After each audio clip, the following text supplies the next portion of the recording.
Captain Rebecca Viper Martinez had been missing for 3 years, 2 months, and 16 days. The Air Force had officially declared her dead after her F-22 Raptor disappeared over the Pacific during a routine training mission. Her squadron had searched for weeks, but the ocean had swallowed her without a trace. What they didn't know was that she had ejected over a remote island chain, surviving on nothing but military training and sheer determination. The island where she crashed was uninhabited, barely a dot on navigational charts. For the first 6 months, she had maintained hope that rescue would come. She built signal fires, arranged rocks in patterns visible from above, and rationed the emergency supplies from her survival kit. But as seasons changed and no aircraft appeared in her skis, reality set in. She was truly alone. Rebecca had always been exceptional. At the Air Force Academy, she had graduated top of her class in both academics and flight training. Her instructors said she had an intuitive understanding of aircraft that couldn't be taught. She could feel what her plane needed before the instruments told her. Her signature maneuver, a banking turn that defied conventional wisdom about G-forces and aircraft limitations, had earned her the callsign Viper and the respect of every pilot who had flown with her. On the island, those same instincts kept her alive. She learned to read weather patterns, to find fresh water, to catch fish with improvised tools.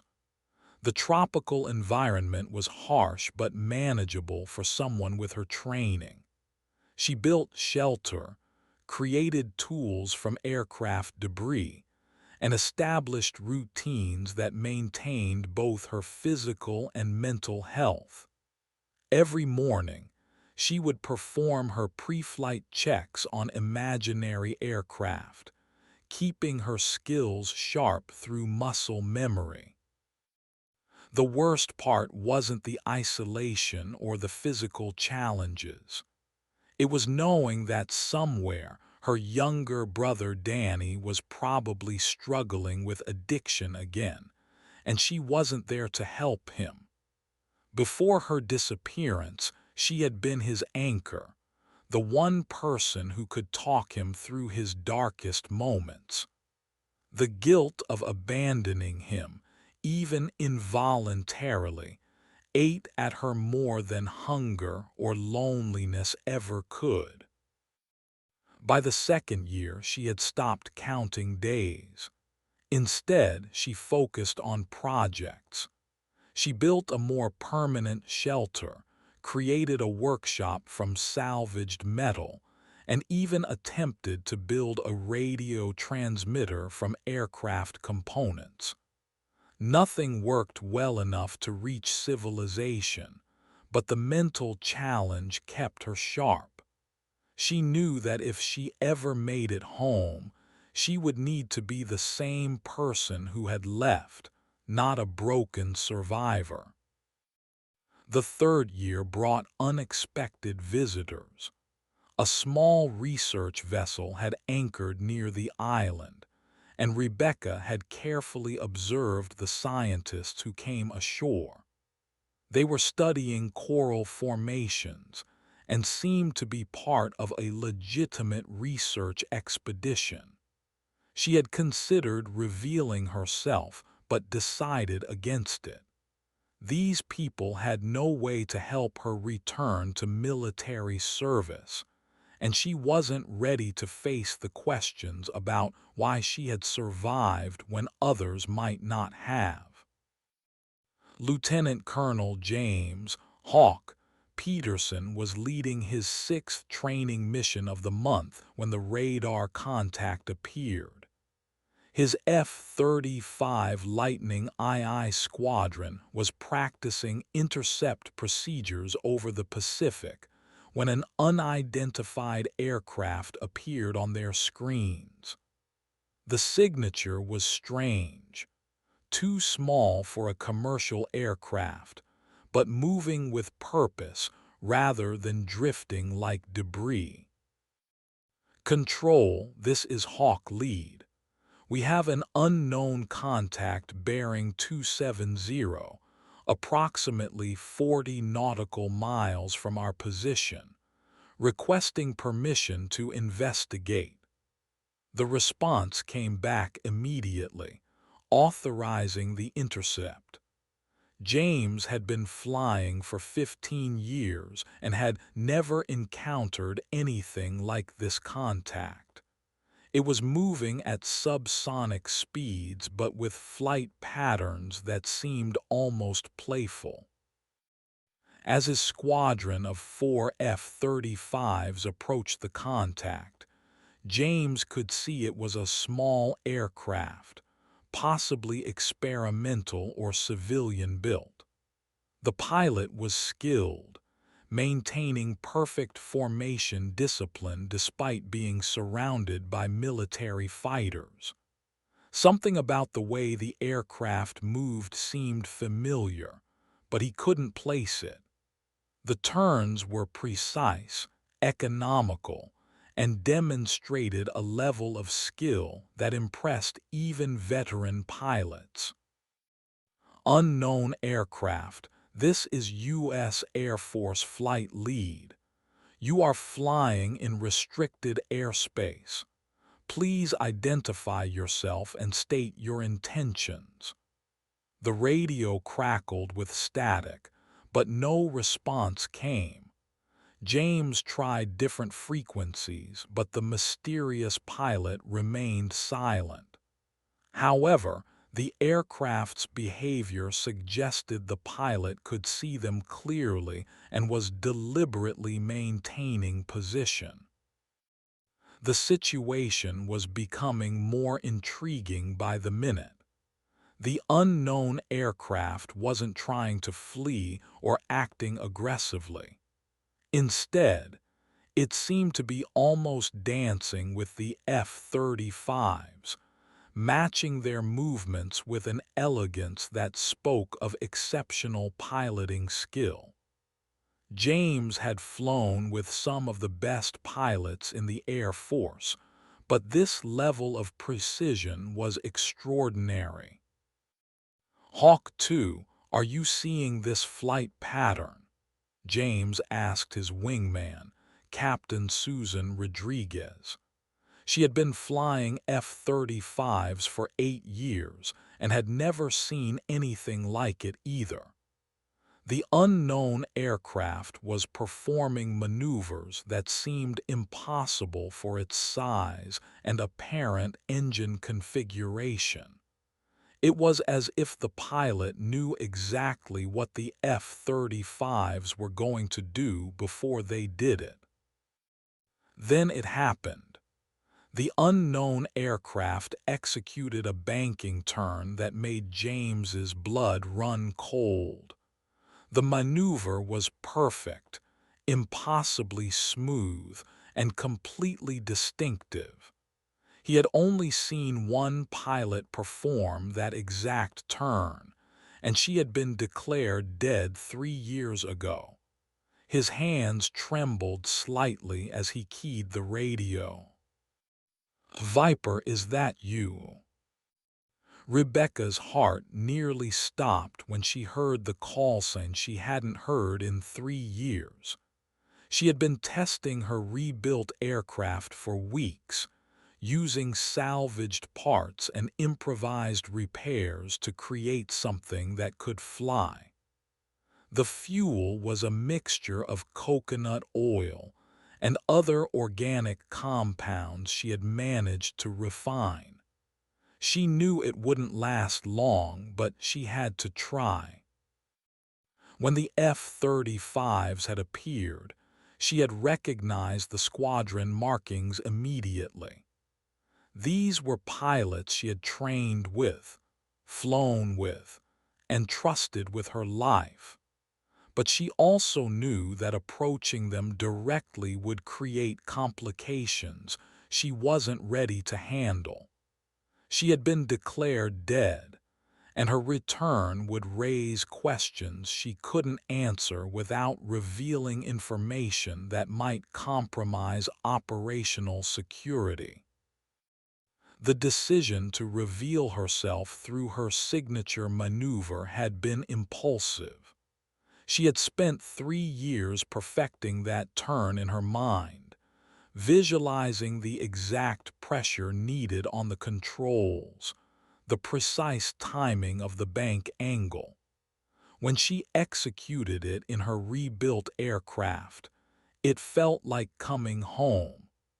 The F-35 reaction confirmed that at least one pilot had recognized her signature.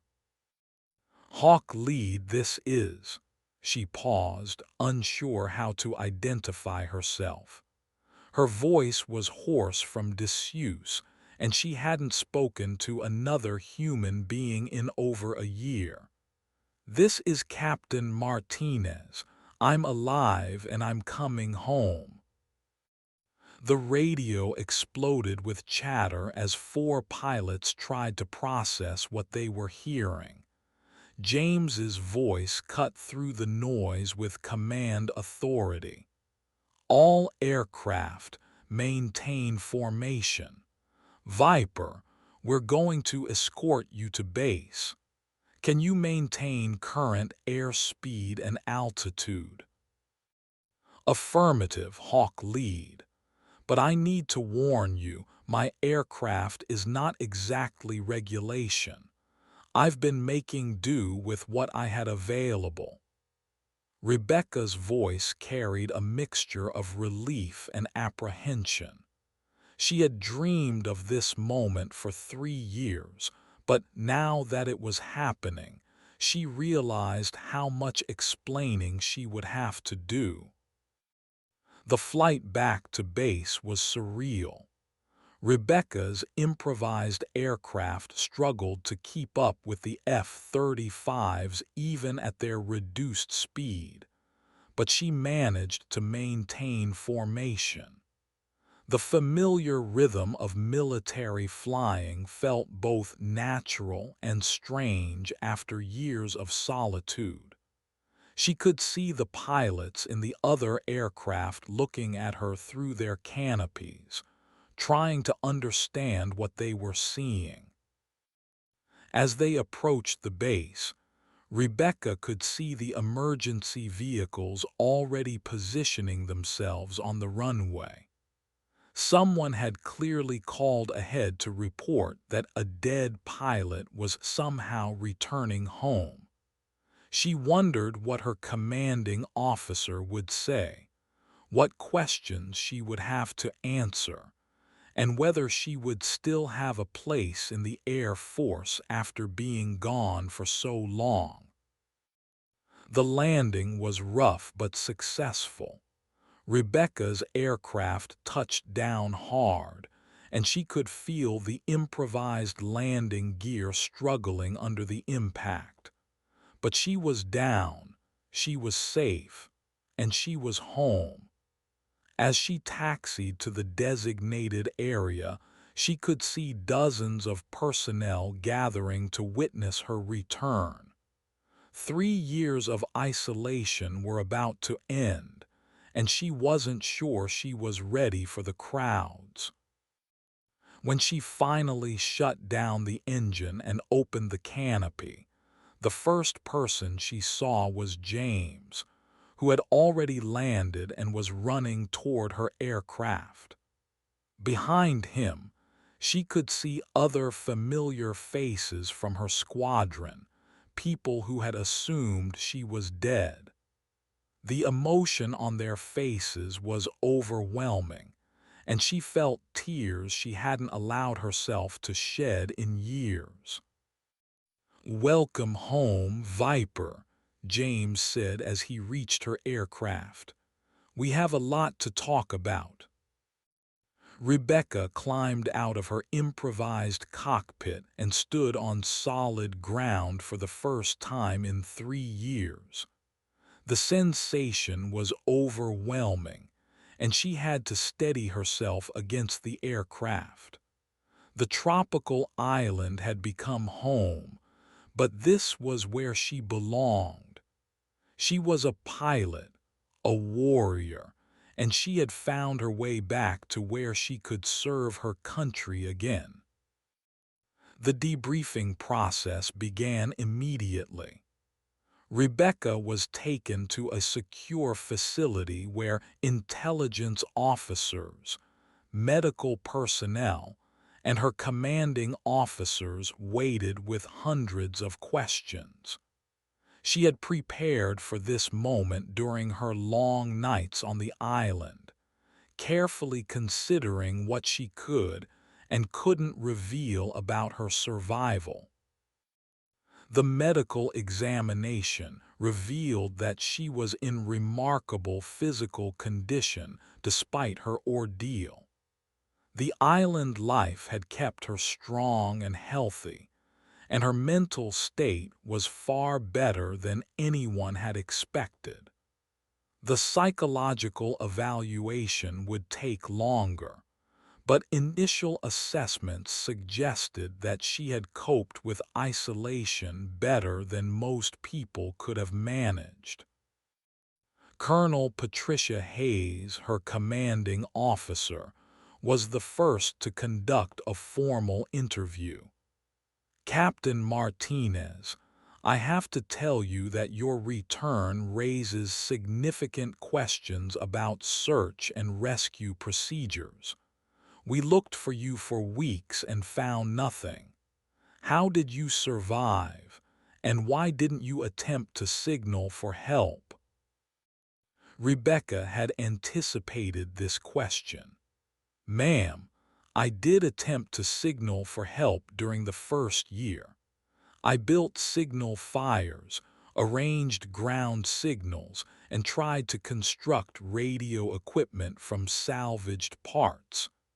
The island was remote enough that no search aircraft came within range of my signals. After the first year, I focused on long-term survival while working on a way to return under my own power."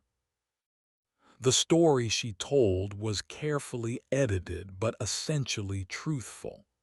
She described the crash, her survival techniques, and her gradual realization that rescue wasn't coming. She explained how she had salvaged parts from her aircraft and island resources to eventually build something that could fly. The technical details were impressive enough to satisfy the engineers who examined her improvised aircraft. What she didn't mention was the research vessel or the opportunities she had chosen not to take. Those decisions had been hers to make, and she didn't regret them. She had needed those 3 years to become the person who could return to military service stronger than before. The most difficult part of the debriefing was explaining her mental state. The psychologists wanted to understand how she had maintained her sanity during 3 years of complete isolation. Rebecca described her daily routines, her mental exercises, and her determination to remain mission-ready. She had never allowed herself to believe she wouldn't return to service. "I maintained my training schedule every day," she explained. "Physical fitness, mental rehearsal of flight procedures, and tactical analysis of scenarios I might face when I returned. I never considered myself retired or discharged. I was temporarily unable to report for duty, but I was still a pilot." The psychological evaluation team was fascinated by her approach to survival. Most people in her situation would have focused on basic survival and eventual rescue. Rebecca had somehow maintained her professional identity and skills throughout the ordeal. It was unprecedented in their experience. After a week of debriefings and evaluations, Rebecca was finally allowed to contact her family. Her brother Danny had struggled with her disappearance exactly as she had feared. Her parents told her that he had blamed himself for not being there when she needed him, not understanding that she had been the one who was unreachable. The phone call with Danny was emotional and difficult. He had spent 3 years believing he had lost his sister forever, and had used that grief to finally get clean and rebuild his life. In a strange way, her disappearance had been the catalyst he needed to take control of his addiction. He was now 2 years sober and working as a counselor for other veterans struggling with similar issues. I used to think about what you would tell me every time I wanted to use, Danny said during their call. You always said that being a pilot meant being responsible for everyone counting on you. I figured that maybe I should be responsible for the people counting on me, even if you weren't there to remind me. Rebecca realized that her survival had been only part of the story. While she had been learning to live alone on a tropical island, her family had been learning to live without her. The person she was returning to wasn't the same person who had left, and neither were the people she had left behind. The Air Force had to make a decision about her future. Technically, she had been declared dead, and her return created administrative complications that had never been addressed before. Her commanding officers wanted her back in active service, but regulations required extensive retraining and recertification after such a long absence from duty.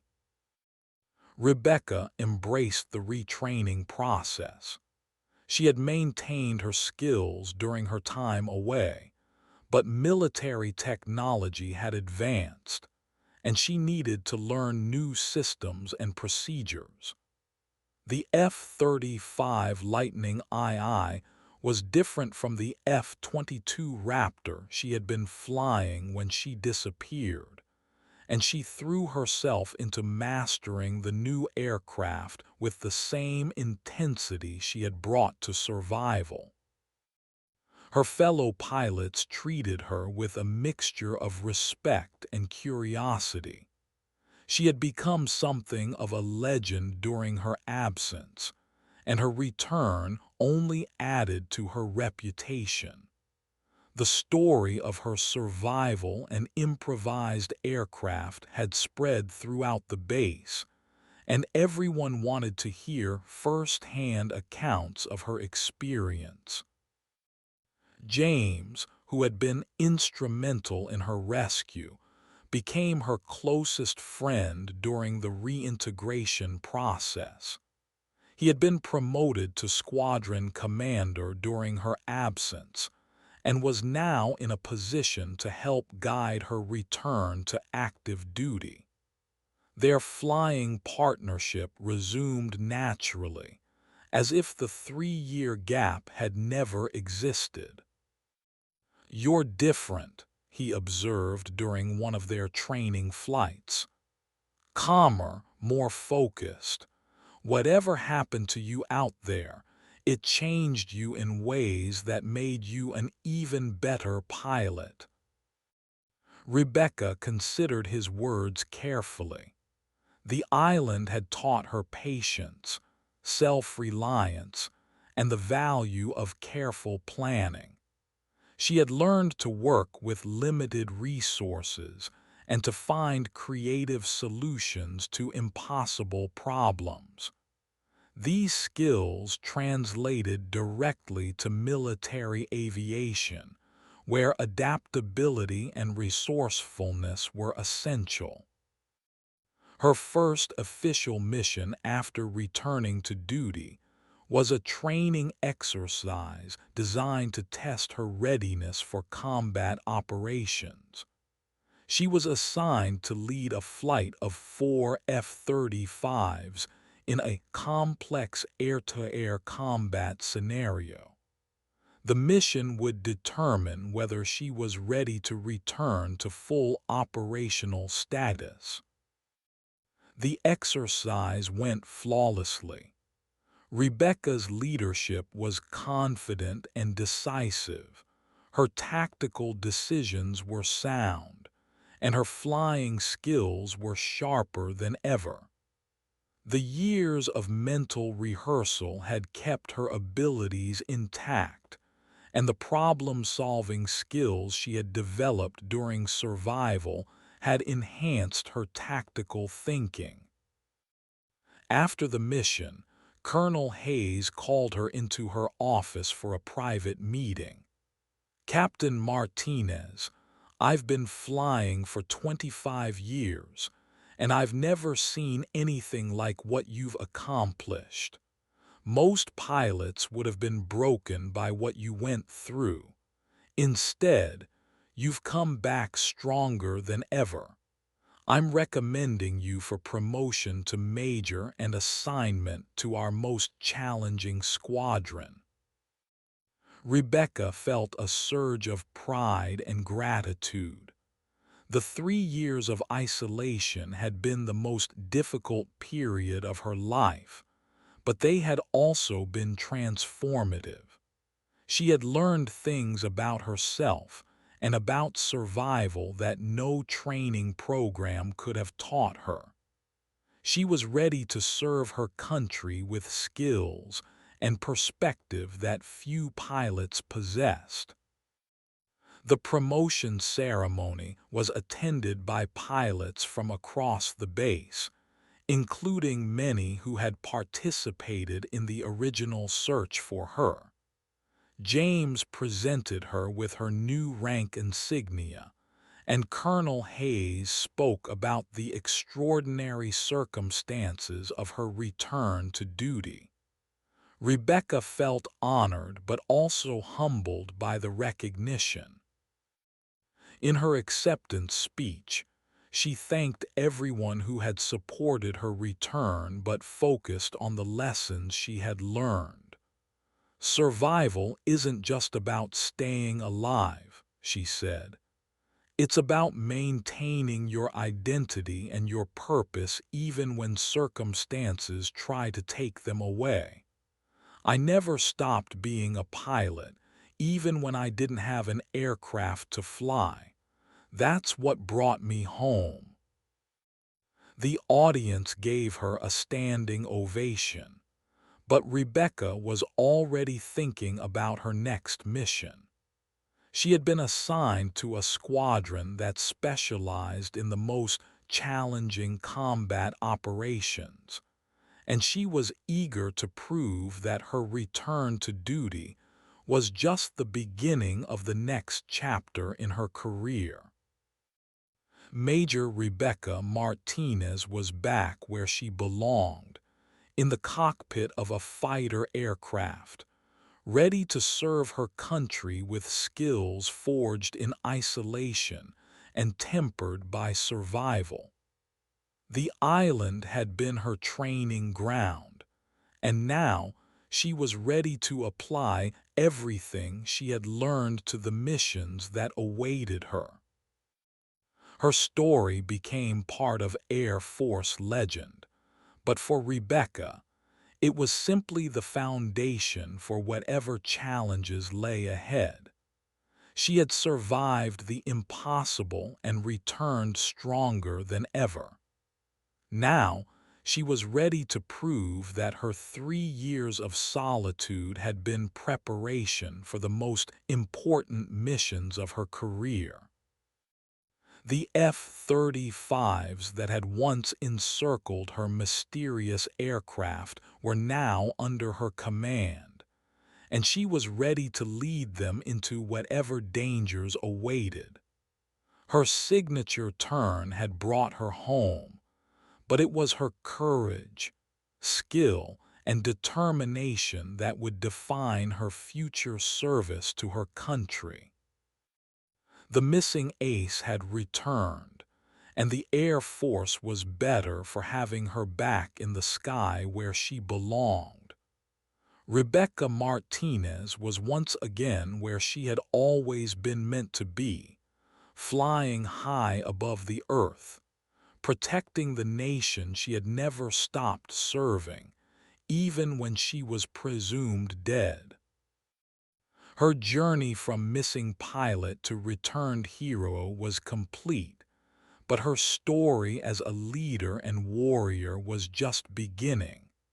The island had taught her to survive, but the Air Force had taught her to serve. Now she was ready to combine those lessons in service to her country and her fellow pilots. The signature turn that had identified her to her former squadron mates became a symbol of her return, but it was her character and dedication that made her a true leader. Major Rebecca Martinez was home, and the sky was where she belonged.